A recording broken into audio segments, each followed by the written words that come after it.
आज हम जिस टॉपिक पर बात करने वाले हैं वो है प्रोसेस अकाउंट या फिर प्रोसेस कॉस्टिंग। ये एक बहुत इंपॉर्टेंट क्वेश्चन है और ये बहुत लेंथी क्वेश्चन होता है, इसलिए ये 16 से 20 मार्क्स के बीच में आता है।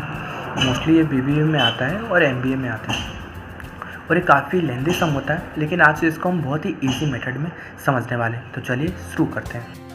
प्रोसेस अकाउंट, जैसे कि इसके नाम से ही साबित हो रहा है कि ये प्रोसेस में बनता है। हमारे पास एक क्वेश्चन है, आप स्क्रीन पे देख पा रहे होंगे। Product Z is obtained after it's passes through 3 distinct process. The following information is obtained from the accounts for the month ending December 31st, 2000 that. हमारे पास एक क्वेश्चन है जो कि प्रोडक्ट जेड है, वो हमारी 3 प्रोसेस से बनता है और एडिशनल इन्फॉर्मेशन नीचे दी गई है। इसमें बनाने के लिए डायरेक्ट मटेरियल लगता है, डायरेक्ट वेजेस लगते हैं, प्रोडक्शन ओवरहेड्स लगते हैं। कुछ एडिशनल इन्फॉर्मेशन नीचे दी गई हैं, जैसे कि 1000 यूनिट इंट्रोड्यूस हुई है जो कि 3 रुपये ईच के हिसाब से प्रोसेस फर्स्ट में, और इसमें there was no stock material और work in progress at the beginning and of the period. The output of each process passes direct to the next process and the finally to finish stocks. Productions overheads are recovered on the basis of direct wages. Management expenses ₹1000, selling expenses ₹5 per unit. Following information additional data is obtained. इसमें हमें बताया गया है कि first process में हम 1000 unit introduce होंगे और 3 रुपये हर एक यूनिट का रहेगा। साथ ही साथ हमारे पास स्टॉक नहीं दी गई है, ना ही कोई ओपनिंग स्टॉक है, ना ही कोई क्लोजिंग स्टॉक है। हमें बताइए गया है कि जो हमारे प्रोडक्शन ओवरहेड है वो हमारे on the basis of direct wages के बेसिस पर ही कैलकुलेट होंगे, और जो मैनेजमेंट एक्सपेंसेस वो है 1000 रुपीज़ और जो सेलिंग एक्सपेंसेस है वो है 5 रुपीज़ पर यूनिट। और एडिशनल इन्फॉर्मेशन नीचे दी गई है, जैसे कि प्रोसेस फर्स्ट में हमारे पास कितने यूनिट बचना चाहिए, 950। प्रोसेस सेकंड में कितनी यूनिट बचना चाहिए, 840। प्रोसेस थर्ड में कितनी बचना चाहिए, 750। साथ ही साथ हमें परसेंटेज ऑफ नॉर्मल लॉस भी दे रखा है कि हर एक प्रोसेस में कितना लॉस हो रहा है। जैसे प्रोसेस फर्स्ट में 5% हो रहा है, प्रोसेस सेकंड में 10%, प्रोसेस थर्ड में 15%। और जो लॉस हमें हो रहा है, जो स्क्रैप है, उसको हम 2 रुपये के हिसाब से बेच रहे हैं प्रोसेस फर्स्ट में, 4 रुपये के हिसाब से प्रोसेस सेकंड में, और 5 रुपये के हिसाब से प्रोसेस थर्ड में।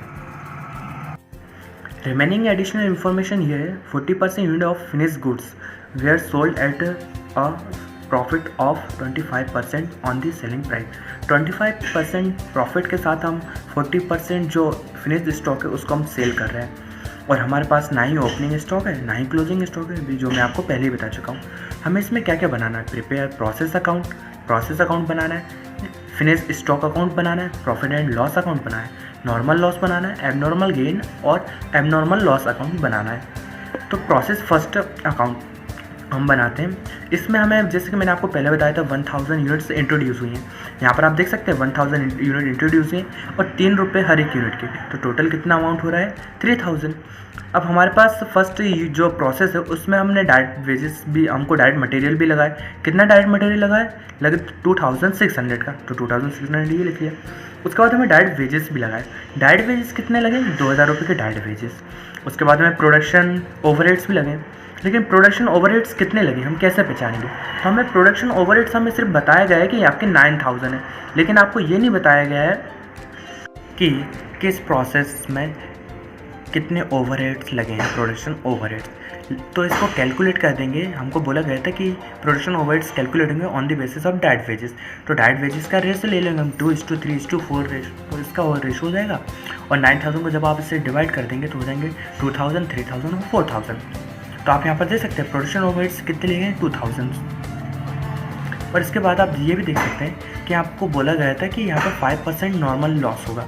तो 1000 का 5% होता है 50 यूनिट, 50 यूनिट्स का नॉर्मल लॉस हो गया। तो हमारे पास रिमेनिंग कितनी यूनिट्स बची, 950। और जो 5% हमको लॉस हुआ 50 यूनिट का, उसको स्क्रैप को हमने 2 रुपये के हिसाब से बेच दिया है। तो 2 रुपये के हिसाब से जब आप इसको बेच देंगे तो 100 रुपीज़ ही हो जाएगा। टोटल हमारे पास हो जाता है 9600 और 1000 यूनिट्स थी, जिसमें से 50 यूनिट्स आपकी स्क्रैप हो गई और स्क्रैप का अमाउंट हो गया 100। तो रिमेनिंग यूनिट्स बची 950 और इसका जो अमाउंट है वो कितना बचा, 9500। अब यहाँ पर देख सकते हैं टोटल कॉस्ट कितनी है 9600, स्क्रैप कितना 100 रुपीज़ का, इनपुट कितना था 1000 और नॉर्मल लॉस कितना हुआ 50 यूनिट्स का। तो जब इन सबको आप अमाउंट पुट कर देंगे उसमें लेस करने के बाद डिवाइड कर देंगे तो आप देख पाएंगे कि at the rate 10 rupees per unit हमको यहाँ पर कॉस्ट पड़ी है। अब आते हैं हम प्रोसेस सेकंड पे। तो प्रोसेस सेकंड में जैसे कि आप देख पा रहे हैं हमको बोला गया था कि आपकी जो यूनिट है वो बचना चाहिए 950 और यहाँ पर आप देख सकते हैं कि 950 यूनिट बची हैं। जो फर्स्ट प्रोसेस में बची है वो सेकंड में ट्रांसफ़र हो जाएंगे टू प्रोसेस फर्स्ट अकाउंट, क्योंकि यहाँ पर आप देखेंगे तो यहाँ पर बाय प्रोसेस सेकंड अकाउंट आएगा और यहाँ पर आपका बाय प्रोसेस फर्स्ट अकाउंट।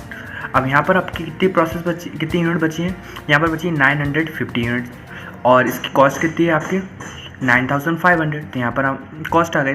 उसके बाद आपका डायरेक्ट मटेरियल है। डायरेक्ट मटेरियल आपको क्वेश्चन में दिया हुआ है, आपको सेकंड प्रोसेस में डायरेक्ट मटेरियल लग रहा है 1980। डायरेक्ट मटेरियल के बाद आपको डायरेक्ट वेजेस भी दे रखा है। सेकंड प्रोसेस में आपका डायरेक्ट वेजेस लग रहे हैं 3000, आप 3000 देख सकते हैं। उसके बाद आपको प्रोडक्शन ओवरहेड्स भी अभी अपने निकाले हुए थे अकॉर्डिंग टू डायरेक्ट वेजेस के रेशो के अकॉर्डिंग, तो आपके प्रोडक्शन ओवरहेड्स भी कितने लग रहे हैं 3000। तो इन सबको जब आप कैलकुलेट करेंगे तो इनका टोटल हो जाएगा 70,480 और टोटल यूनिट्स कितनी हो रही है 950 यूनिट्स। अब आपको बोला गया था कि जो सेकंड प्रोसेस है उसमें आपका 10% नॉर्मल लॉस आएगा। तो जैसे कि आप देख सकते हैं कि 950 का 10% होता है 95 आपका नॉर्मल लॉस आ गया है। और ये जो नॉर्मल लॉस है जिसको हम स्क्रैप भी बोलते हैं वो आप 4 रुपये पर यूनिट के हिसाब से उसको आप सोल्ड कर देंगे। तो 95 × 4 आपका टोटल हो जाएगा 380। तो अब आपके पास बची कितनी, जब आप 950 में से आप 95 आप लेस कर देंगे तो आपके पास टोटल कितनी बचेंगी, आपके पास बचेंगी 855। लेकिन एक्चुअल में आपके पास बची कितनी है 840। ये आप देख सकते हैं, आपको क्वेश्चन में बताया गया है कि आपके पास कितनी बची 840। तो जब आप यहाँ पर देखेंगे कि 840 बची है तो आपको जो 50 यूनिट्स यहाँ पर कम पड़ रही हैं। तो जब भी बाय साइड 50 यूनिट्स कम पड़ती हैं वो आपका होता है नॉर्मल लॉस। और इस नॉर्मल लॉस को हम कैलकुलेट कैसे करेंगे, तो जब आप टोटल वैल्यू में से आप ना स्क्रैप लेस कर देंगे और टोटल इनपुट में से आपका नॉर्मल लॉस लेस कर देंगे जैसे कि यहाँ पर करा गया है, उसके बाद जो आएगा अमाउंट उसको आप एक्चुअल जो आपके इनपुट्स बचेंगे उससे डिवाइड कर देंगे तो 20 रुपीज़ पर यूनिट यहाँ पर आपका अमाउंट आ जाएगा। और 20 रुपीज़ जो पर यूनिट है उसी के हिसाब से हम कैलकुलेट करेंगे एबनॉर्मल लॉस। एबनॉर्मल लॉस हमें कितनी यूनिट्स का, 15 यूनिट्स का, 15 × 20 टोटल कितना हो जाएगा आपका 300। तो 300 रुपये आपका क्या आ गया एबनॉर्मल लॉस। अब आप देख सकते हैं यहाँ पर कि आपका 95 आपके यूनिट्स का आपका नॉर्मल लॉस हुआ है, एबनॉर्मल लॉस 15 यूनिट्स का हो गया है। तो एक्चुअल आपके पास कितनी यूनिट्स बची 840। इन सबको आप कैलकुलेट करेंगे, टोटल करेंगे तो यहाँ पर आ जाएगा 950 और इस सबको आप कैलकुलेट करेंगे तो यहाँ पर हो जाएगा 17,480। अब हम आते हैं प्रोसेस थर्ड अकाउंट पर। तो यहाँ पर आपको देख सकते हैं यहाँ पर आपको टोटल कितनी यूनिट्स बची थी 840। जो यहाँ पर आपकी बची थी उस पर आपने लिखा था बाय प्रोसेस थर्ड अकाउंट और सेम ये थर्ड अकाउंट में हो जाएगा बाय प्रोसेस सेकंड अकाउंट। ये यहाँ की जो आपकी क्लोज हुई है यहाँ पर आपकी ओपन हो जाएगी तो आप यहाँ से यहाँ इसको ट्रांसफ़र कर देंगे तो टू प्रोसेस सेकंड अकाउंट यहाँ पर कितना आ जाएगा आपका 840 और इसका अमाउंट सेम ये आ जाएगा 16,800। उसके बाद आपको थर्ड यूनिट में आप थर्ड प्रोसेस अकाउंट में आपकी डायरेक्ट मटेरियल कितना लगा है, आपको डायरेक्ट मटेरियल लगा है यहाँ पर 2,962 का, तो ये आपका अमाउंट आ गया। उसके बाद आपको डायरेक्ट वेजेस कितना लगा है आपको 4,000, ये सब आपको क्वेश्चन में समझ जाएंगे। और टू प्रोडक्शन ओवरहेड्स जो आपने कैलकुलेट करे थे on the basis of direct wages उसके रेशो से 4,000 ये आ गया। ये सब आपको क्वेश्चन में गिवन है। अब यहाँ पर आपको दिखने वाली बात ये है कि अब हम बाय की साइड आ जाते हैं तो यहाँ पर आपको नॉर्मल लॉस कैलकुलेट करना होगा। तो बाय नॉर्मल लॉस इस बार आपको बोला गया है कि जो आपका नॉर्मल लॉस हुआ है वो है 15%। तो जब आप 840 का 15% कैलकुलेट करेंगे तो यहाँ पर आ जाएगा 126 ये आ गया। अब ये जो लॉस हुआ है जो हम स्क्रैप में बेच रहे हैं भाड़े में उसकी अमाउंट क्या है, उसका अमाउंट है 5 रुपीज़। तो 126 × 5 तो टोटल रहेगा 630 आपका ये स्क्रैप वैल्यू आ गई, यहाँ पर आप नोट कर देंगे। उसके बाद जब ये जो अकाउंट है वो 3 प्रोसेस में बन रहा है, फर्स्ट प्रोसेस, सेकंड और थर्ड। अब थर्ड के बाद कोई फोर्थ प्रोसेस तो है नहीं, इसलिए हम इसको फोर्थ प्रोसेस में ट्रांसफ़र करेंगे नहीं, हम इसको फिनिश्ड स्टॉक में ट्रांसफ़र करेंगे। तो यहाँ पर देख सकते हैं इस बार इन्होंने क्या लिख रखा है, बाय फिनिश्ड स्टॉक। और फिनिश्ड स्टॉक में कितना होगा, तो देखिए समझने वाली बात ये है कि हमको बोला गया है कि थर्ड यूनिट में आप थर्ड प्रोसेस अकाउंट में आपके पास कितनी यूनिट्स बची हैं, 750। लेकिन जिसे हम कैलकुलेट कर पा रहे हैं कि 840 यूनिट्स में 126 अगर हमारी लेस हो गई हैं तो हमारे पास बचना चाहिए 714, लेकिन हमारे पास बची कितनी है, 750। हमारे पास 36 यूनिट इस बार एक्स्ट्रा बची है। इसके पहले हमें एबनॉर्मल लॉस हो रहा था, लेकिन इस बार हमारे पास ज़्यादा है, मतलब कि एबनॉर्मल गेन हो रहा है। तो अब जब भी 2 के साइड कम पड़ती हैं तो वो हमारा होता है एबनॉर्मल गेन। यहाँ पर आप देख सकते हैं 2 एबनॉर्मल गेन कितने यूनिट्स का, 36 यूनिट्स का। अब इसको हम कैलकुलेट कैसे करेंगे इसका अमाउंट, तो वो सिंपल है, जैसे हमने पहले कैलकुलेट करा था। टोटल इसकी कॉस्ट कितनी आ रही थी, इसकी टोटल कॉस्ट आ रही थी आपकी 27,762, क्योंकि ये तो आपका इसमें मेंशन होगा नहीं। जब इसको छोड़ के आप इन सभी को प्लस कर देंगे तो यहाँ पर आपका अमाउंट आ जाएगा। उसमें से आप स्क्रैप लेस कर देंगे, स्क्रैप आपका ये दिया है, इसमें से जब आप इसके स्क्रैप कर लेस कर देंगे तो आपके पास एक अमाउंट आएगा। और ठीक इनपुट आपकी कितनी है, 840। 840 में से जब आप 126 लेस कर देंगे तो आपके पास बचेगा 714। तो जो अमाउंट है उसको आप 714 से डिवाइड कर देंगे तो आपका जो एट द रेट आपकी जो कॉस्ट आ जाएगी पर यूनिट की, वो जाएगी 38 रुपीज़। यहाँ पर आप देख सकते हैं 38 रुपीज़ इसकी क्या है, एक्चुअली में कॉस्ट है। और जो 38 रुपीज़ है वो आपकी फिनिश स्टॉक की पर यूनिट की कॉस्ट है। सेम आपकी एबनॉर्मल गेन की भी कॉस्ट ही हो जाएगी। जब आप इसको 38 रुपीज़ को 36 से आप मल्टीप्लाई तो टोटल अमाउंट हो जाएगा आपका 1368। अब जो नेक्स्ट अकाउंट हम बनाने वाले हैं वो है abnormal loss account. Abnormal loss account बनाना बहुत ही आसान है। इसके पहले जब भी कोई अकाउंट बना था और उसमें अगर एबनॉर्मल लॉस अकाउंट से कोई भी ट्रांजैक्शन हुआ है तो इस बार एबनॉर्मल लॉस अकाउंट में उस अकाउंट के नाम से ट्रांजैक्शन होगा। ये आप देख सकते हैं कि यहाँ पर ने जो प्रोसेस सेकंड है उसमें एबनॉर्मल लॉस करके हमने एक ट्रांजैक्शन किया था। तो इस बार एबनॉर्मल लॉस में हम प्रोसेस सेकंड अकाउंट करके एक ट्रांजैक्शन करेंगे सेम अमाउंट का। इसमें अगर बाय में हुआ है तो इस बार 2 में होगा। इसकी कितनी यूनिट थी, 50 यूनिट हुई थी, जिसका अमाउंट था 300। तो इस बार 50 यूनिट और 300। अब हम कैलकुलेट करेंगे कि हमको एक्चुअल में लॉस कितना हुआ है। तो जब बाय बैंक करके हमने इसको सेल कर दिया था स्क्रैप को, और 4 रुपये के हिसाब से हमने इसको बेच दिया था। तो 15 यूनिट हमने बेची थी 4 रुपये के हिसाब से 60 रुपये की। और हमको लॉस यहाँ पर कितना का बताया गया, तो लॉस कितने का हुआ पर आपको देखेंगे। तो by costing profit and loss account हमने 4 रुपये के हिसाब से 15 यूनिट बेची थी, 60 रुपये की ये हो गई हैं। और हमको एक्चुअल में लॉस हुआ था 300 का। तो 300 में से 60 रुपये तो हमें मिल चुके हैं। तो हमें एक्चुअल लॉस कितने का है, 240 रुपये का। तो यहाँ पर आप देख सकते हैं 240 का एक्चुअल लॉस है। अब हम बनाने वाले हैं एबनॉर्मल गेन अकाउंट।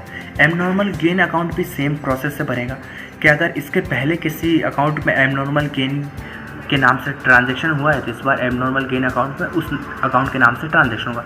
आप देख सकते हैं प्रोसेस जो थर्ड अकाउंट हमने बनाया था उसमें एबनॉर्मल गेन के नाम से एक ट्रांजैक्शन हुआ था 36 यूनिट का, और जिसकी कॉस्ट थी 1368 रुपीज़। सेम इस बार यहाँ पर होगा एबनॉर्मल गेन अकाउंट में। यहाँ पर 2 में हुआ था, यहाँ पर बाय प्रोसेस थर्ड अकाउंट नाम से एक ट्रांजैक्शन होगा 36 यूनिट का, और जिसका अमाउंट रहेगा 1368 रुपीज़। अब आ जाते हैं हम debit side. To normal loss यहाँ पर क्यों लिया गया है। एक्चुअली में हम समझने वाली बात ये है कि जो 36 था उसको हम नॉर्मल लॉस समझ चुके थे। हमने तो कैलकुलेट कर लिया था कि 15% हमारा यहाँ पर हमारा लॉस होना है, नॉर्मल लॉस। लेकिन इस बार हमको उतना हुआ नहीं, तो हमने जो नॉर्मल लॉसेस को कैलकुलेट कर लिया था 36 यूनिट्स को मान लिया था। और इसकी जो हमने कॉस्ट रखी थी स्क्रैप वैल्यू वो आपकी थी 5 रुपीज़। तो 5 रुपीज़ के हिसाब से हम इसके ट्रांजेक्शन कर देंगे टू नॉर्मल लॉस। 36 × 5 हो जाएगा 180। अब 180 ये हो चुका है। तो अब यहाँ पर हमने क्या सोचा कि हमारे पास जो एबनॉर्मल गेन हुआ है वो है 1368 का। लेकिन एक्चुअली में इतने का हमको गेन नहीं हुआ है। जो हमने नॉर्मल इसको एज अ लॉस समझ के रखा था नॉर्मल लॉस, वो है 180 रुपीज़ ही है। तो 180 इसमें से जब लेस कर देंगे तो हमारे पास जो एक्चुअल जो हमको गेन हुआ है वो हुआ है 1188 रुपीज़ का। आप यहाँ देख सकते हैं। अभी ये हमारा एबनॉर्मल गेन अकाउंट बन चुका है। अब जो नेक्स्ट अकाउंट बनेगा normal loss account. Normal loss account बनाना बहुत ही आसान। यहाँ पर आप देख सकते हैं कि यहाँ पर process first, process second, process third करके यहाँ पर लिखा हुआ है। वो इसलिए लिखा हुआ है क्योंकि process first, process second, process third में नॉर्मल लॉस आया था, इसलिए नॉर्मल लॉस अकाउंट में process first, process second, process third है। प्रोसेस फर्स्ट में हमें 50 यूनिट का नॉर्मल लॉस हुआ था, 100 रुपीज़ का। यहाँ पर आप प्रोसेस फर्स्ट करके यहाँ पर 50 यूनिट्स और 100 रुपीज़ का। प्रोसेस सेकंड में 95 यूनिट का लॉस हुआ था और 380 इसका अमाउंट था, यहाँ पर मेंशन है। प्रोसेस थर्ड में हमें 126 का नॉर्मल लॉस हुआ था और 630 का ये यहाँ पर मेंशन है। अब ये जो सब हमको लॉस हुआ था ये हमने स्क्रैप वैल्यू के हिसाब से बेचा भी तो था। प्रोसेस फर्स्ट में हमने 50 यूनिट बेची 2 रुपये के हिसाब से 100। प्रोसेस सेकंड में हमने 95 यूनिट बेची थी 4 रुपये के हिसाब से 380। प्रोसेस थर्ड में हमें 2 चीज़ हुई थी, ये थोड़ा सा डिफ़िकल्ट है लेकिन समझने वाली चीज़ है। एक हुआ था हमें नॉर्मल लॉस, एक हुआ था एबनॉर्मल गेन। तो हम इसको 2 कैटेगरी में बांट देंगे। इस जो नॉर्मल लॉस है इसको हम 2 कैटेगरी में कर देंगे। एक 90 कर देंगे जो कि हमारा नॉर्मल लॉस में आ जाएगा, और एक कर देंगे एबनॉर्मल गेन जो हो जाएगा हमारा 36। वो हमने इसलिए कर दिया क्योंकि एक्चुअल में हमको 126 का लॉस हुआ है, 126 यूनिट का लॉस हुआ है और हमको 36 यूनिट का एबनॉर्मल गेन हुआ है। तो 126 में से 36 अगर जब हम लेस कर देंगे तो बचेगा 90। तो यहाँ पर 90 यहाँ पर प्रोसेस थर्ड करके और 36 यहाँ पर एबनॉर्मल गेन करके 90 प्लस 36 इक्वल टू 126 का लॉस हुआ था। आप देख सकते हैं ये इतना सेम यहाँ पर यूनिट आ चुकी हैं। इसको हमने 5 रुपये के हिसाब से बेचा था स्क्रैप वैल्यू को, तो 90 × 5 450, 36 × 5 180। इन सबका आप ग्रैंड टोटल कर देंगे तो हो जाएगा 271 और इसका जो टोटल अमाउंट हो जाएगा वो हो जाएगा 1110। इन सब का ग्रैंड कर देंगे 271 यूनिट और 1110 इसका अमाउंट हो जाएगा। अब हम बनाने वाले हैं finish stock account. Finish stock account हम इसलिए बना रहे हैं क्योंकि थर्ड प्रोसेस के बाद हमारे पास कोई फोर्थ प्रोसेस थी नहीं, हमने डायरेक्ट इसको फिनिश स्टॉक अकाउंट में ट्रांसफर कर दिया था। हमने प्रोसेस थर्ड में फिनिश स्टॉक अकाउंट नाम से बाय साइड में एंट्री की थी, इसलिए 2 साइड में 2 प्रोसेस थर्ड अकाउंट करके एंट्री होगी। कितनी यूनिट थी टोटल? 750। अमाउंट था 28,500 ये अमाउंट आ गया। अब हमको बोला गया था कि ये जो आपकी टोटल जो फिनिश स्टॉक आएगी उसका 40% आपको सेल करना है, बाकी आपको अपने पास रखना है। तो जो by profit and loss account करके 40% हम निकाल देंगे 750 का। तो 750 का जो 40% होता है वह होता है 300 यूनिट आ गया। रिमेनिंग कितना बचा? 450। अब जब टोटल कितना है 750, तो टोटल जो अमाउंट है आपका 28,500 को आप जब 750 से आप डिवाइड कर देंगे तो जब आपकी जो टोटल पर यूनिट के हिसाब से कॉस्ट आ जाएगी और उससे जब आप 300 मल्टीप्लाई कर देंगे तो हो जाएगा आपका 1140। और जब आपको 450 से इसको मल्टीप्लाई कर देंगे तो हो जाएगा 17,100। इसकी एट द रेट जो कॉस्ट है वो है 38 रुपीज़ पर यूनिट। अब लास्ट अकाउंट रह गया profit and loss account. Profit and loss account में 2 कॉस्ट ऑफ गुड्स सोल्ड करके यहाँ पर 11,400 है जो लिया गया है फिनिश स्टॉक अकाउंट से। By profit and loss account करके यहाँ पर लिखा हुआ है 40% ऑफ 750 का, जिसका अमाउंट है 11,400। वही हमने कॉस्ट ऑफ गुड्स सोल्ड नाम से ले लिया है 11,400। इसके साथ साथ एबनॉर्मल लॉस भी है। एबनॉर्मल लॉस अकाउंट में जब आप जाएंगे तो वहाँ पर देखेंगे by profit and loss account करके 240 यहाँ पर अमाउंट लिया गया है। तो यहाँ पर प्रॉफिट एंड लॉस अकाउंट में 2 एबनॉर्मल लॉस अकाउंट कर 240 आ जाएगा। इस पर 1000 हमने मैनेजमेंट पे खर्च करा है, तो 1000 मैनेजमेंट एक्सपेंसेस। सेलिंग एक्सपेंसेस हमारे थे 5 रुपीज़ पर यूनिट, तो 300 यूनिट बेच रहे, 300 × 5 टोटल हो जाएंगे 1500 अमाउंट। इसके बाद हम देख सकते हैं कि हमने जो सेल करा है वो करा गया है 25% के प्रॉफिट पे। तो टोटल जो 11,400 उसका 25% हो जाता है 2,850। तो 2,850 प्लस 11,400 टोटल अमाउंट हो जाएगा 14,250। 14,250 इसका टोटल अमाउंट हो रहा है सेलिंग प्राइस। और अब एबनॉर्मल गेन पर जब हम देखेंगे यहाँ पर एबनॉर्मल गेन अकाउंट में अपर 2 प्रॉफिट एंड लॉस अकाउंट करके है 1,188, इसलिए यहाँ पर बाय करके एबनॉर्मल गेन आ जाएगा 1,188। जब इन सबको आप टोटलिंग कर देंगे तो यहाँ पर जाएगा 15,438। सेम यहाँ पर भी जाएगा 15,438। यहाँ पर यही सवाल ख़त्म होता है। आशा करता हूँ आप सबको ये सवाल समझ में आया होगा। ऐसी और भी अच्छी वीडियो के लिए आप हमारे चैनल को सब्सक्राइब करें, इस वीडियो को लाइक करें, कमेंट में आप मेंशन कर दें कि आप नेक्स्ट वीडियो किस पर चाहते हैं और ज़्यादा से ज़्यादा शेयर करें। धन्यवाद।